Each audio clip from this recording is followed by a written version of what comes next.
Viewers, আজকে আমি প্রথম একটি নতুন একটা ভিডিও তৈরি করব। আজকে আমরা চালের একটা জায়গায় আসছি। এখানে চাল বিক্রি হচ্ছে, দেখি এখানে পাইকারি কি দামে বিক্রি হয়। আসসালামু আলাইকুম, কেমন আছেন বেটা? তুই বৃষ্টির মধ্যে চালের কি অবস্থা? এটা কি চাল? এটা 29 না বেটা? এটা পাইকারি বিক্রি করছে না খুচরা দুইটাই? খুচরা পাইকারি দুটি। আচ্ছা, খুচরা বলার দরকার নেই, পাইকারিটাই বলেন। পাইকারি 2850 2900। 2850 2900 টাকা। 50 কেজি দাম হচ্ছে 2850 বা 2900 টাকা না? বুঝিস না? ও আচ্ছা, এটা কি দাম? এদিকে তো আমার কাছে নাই। তো যতটুকু ধারণা আছে 3300 টাকা, মানে 50 কেজির দাম 3300 টাকা না?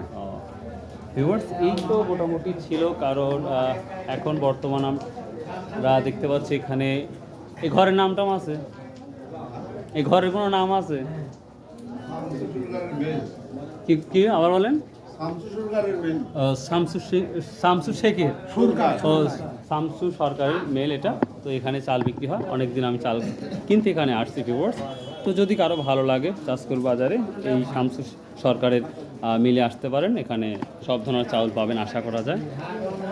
তো প্রতিদিন রেগুলার না? আচ্ছা ঠিক আছে, আসসালামু আলাইকুম। তুলনা মানে চালের দামটা বাড়ছে না কমলো, কোনটা? কমে বাড়েও না? আচ্ছা ঠিক আছে বাবা, আসসালামু আলাইকুম।